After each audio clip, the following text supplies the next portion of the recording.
If you're planning a trip to Turkey or dreaming about visiting this captivating country, then you're in the right place. I spent a month in this country last year. Make sure to check out that video. I'm going to be sharing the top tips and tricks I wish I knew before visiting Turkey. So stick around till the end. You won't want to miss these essential tips to make sure that your trip is amazing. Hi, I'm Abigail, the host of The Lady Who Travels. I create travel content like this every week, so make sure you're subscribed to get all the new information on where I'm traveling to and how you can do the same. Let's kick things off with transportation in Turkey. Whether you're exploring the bustling streets of Istanbul or the tranquil landscapes of Cappadocia, knowing how to get around is crucial. First, public transportation in Turkey is affordable. Istanbul is very well connected with taxis, trams, trains, buses, you name it. You can use an Istanbul card, which can be used for all forms of transportation while you are there, excluding taxis, of course. It's reloadable, so you pay as you go, and it's super convenient and can be used for the ferries as well if you're planning on traveling to the Asia side of Istanbul. I talk about this in my Istanbul vlog about my experience with the taxis, so make sure to go check that out because I give a complete breakdown. There is Uber in Istanbul, but it's not the most reliable, and also be prepared for your taxi drivers to smoke while you are in the Uber. It's just how things roll when you're in Turkey, okay? You gotta get used to it when you're traveling to a new country. For longer journeys, I definitely recommend the bus system.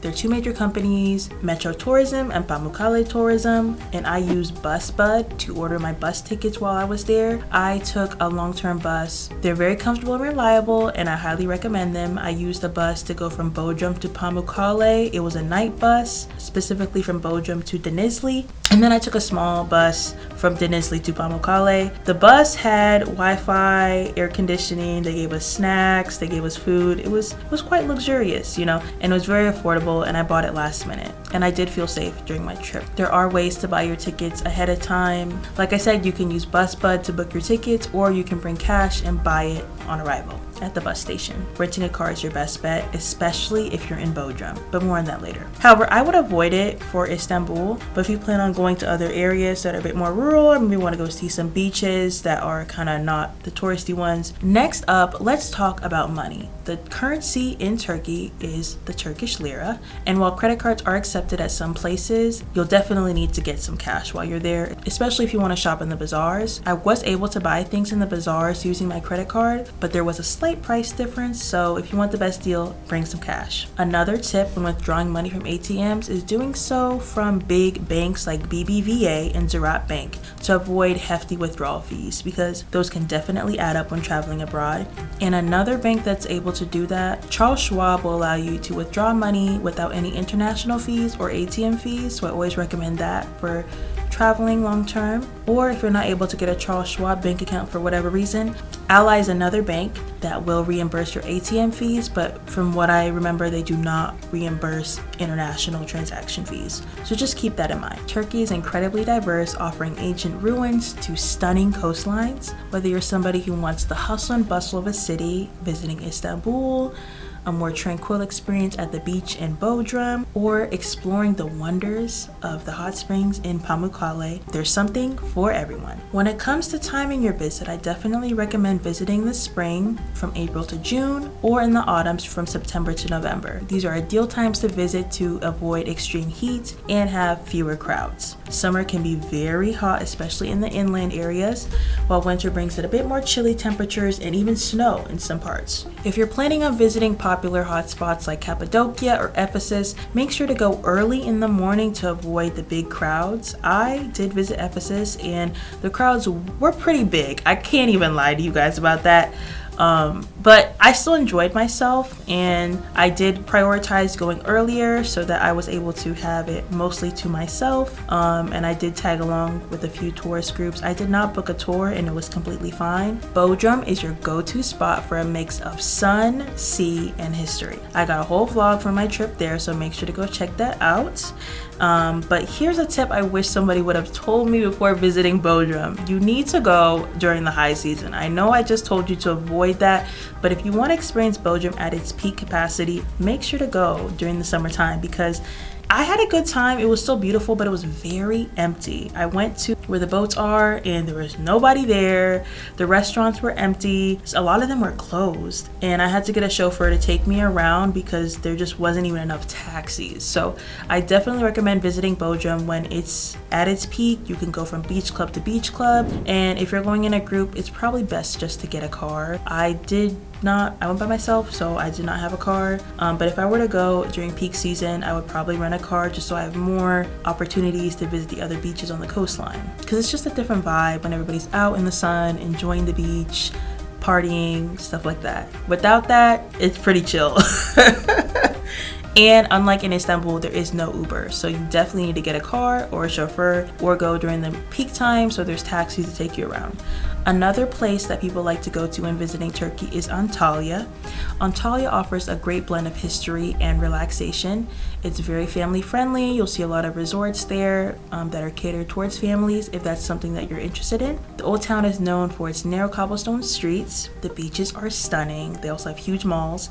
And don't miss the waterfalls for a refreshing escape from the sun. Next one is Cappadocia. Cappadocia is the Instagram famous destination that I know you've seen on social media. If you're planning to visit, make sure to book a few days so that you have a chance to ride the hot air balloons. Well, let me give you the tea on the hot air balloons. When I initially decided that I wanted to live in Turkey for a month, I was dead set on finally going to the Instagram spot of Cappadocia, but I hesitated because I looked at that price. If you didn't know, the price of going on a hot air balloon in like 2021 and before then was around $80 to $100 per person. And there's a conspiracy that all of the people who run the hot air balloon companies got together to drive the price up post-pandemic time. So when I got there in 2023 and I was calling around asking, it was almost $300 for a shared balloon ride, and I just thought that was a bit exorbitant. It's definitely bucket list for some people, and when I go back I will do it. Hopefully the price has gone down, but just keep that in mind that it might eat a lot of your budget if you are planning on going to Cappadocia, but hey, you only live once.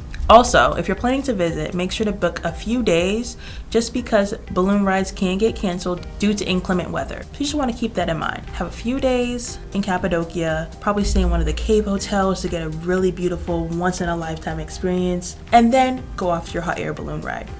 And of course, you have to visit Istanbul, which is most likely where you'll be flying into when you come to Turkey. It is where the East meets the West. You can visit the bustling bazaars, explore the mosque, and definitely make sure to book some time at the spa at the hammam. If you're looking to stay a bit long term, I recommend staying in Nişantaşı, or it's also good for hotels as well because it's a little far out from all of the hustle and bustle of the bazaars. It's a very safe neighborhood. I walked at all times of the night and I felt safe. Like I said, I lived there for about a month in my apartment with Blue Ground, and it was fantastic. It's definitely one of the more upper class areas in Istanbul, so you can feel safe and secure knowing that you are in a good neighborhood. And it's not as loud as those hotels that are near downtown. I could only handle it in doses. Even when I was there, I mainly stayed around Nişantaşı or did my travels around the country like I mentioned before. And definitely make sure to take the ferry to go see the Asian side, because there's a European side of Istanbul and an Asian side, and if you get that Istanbul card, you can use it to take the ferry. Understanding cultural etiquette is the key to having a smooth trip when you're traveling abroad. Respecting traditional customs and traditions is imperative to make sure that you have a good trip. So when visiting a mosque, I recommend women to dress modestly, covering your head and shoulders. And if for whatever reason you don't happen to bring it with you when you're visiting a mosque, they do have them available for rent. It was free when I visited the Blue Mosque, but some others might charge, so just keep that in mind. And my experience with the Turkish people was that they were very hospitable. Having a smile will help you wherever you are in the world, and I'm pretty smiley, so that helped me. And whenever somebody gives you something, you can say thank you by saying teşekkürler. Let me know if my pronunciation was good. If you speak Turkish below, it worked for me while I was there and they enjoyed it. And do not be shocked if some people will offer you tea. It is their way of welcoming you into their home or their restaurant. I had so much Turkish tea and it was fabulous. One of my favorite memories when I was living in Turkey was visiting the Balaç neighborhood, and I was just walking down the street and this random guy waved me into his shop and he said, "Come have tea with me." I didn't even pay for the tea. I did buy a little pastry, so I guess he got a customer out of me, but he just offered me free Turkish tea and we just drank tea and watched people walk by. He didn't speak English, I didn't speak Turkish, but I definitely said teşekkürler and I got a laugh. So yeah. Oh, and also another tip, please don't be ignorant like me. I totally messed this up and you guys called me out for it on social media. So when I was walking around, people would randomly yell Habibi to me. So I thought that Habibi was a Turkish word because I've heard it, you know. And so I'm like, oh my God, everybody's calling me Habibi. And then y'all were telling me, girl, that is not Turkish. That is definitely like an Arabic influence. That person you were speaking to was not from Turkey. So don't do that. Don't be like me, okay? Just stick to the Turkish words, okay? And if people are calling you Habibi, it's a compliment. They're just calling you like, hey, like they're trying to get your attention, trying to get you to go into their shop. But that is not a Turkish word, okay? Stick to teşekkürler, which means thank you. Oh, and food-wise, make sure to try kebab, doner kebab, try pide, Turkish breakfast, Turkish tea, Turkish delight. What else? Those are like the top ones that are coming to my head right now. So put those all on your list. There are more. I showed it in my vlog. Oh, and balek ekmek. That is the fish sandwich. And oh my God, the place I went to was in my old video.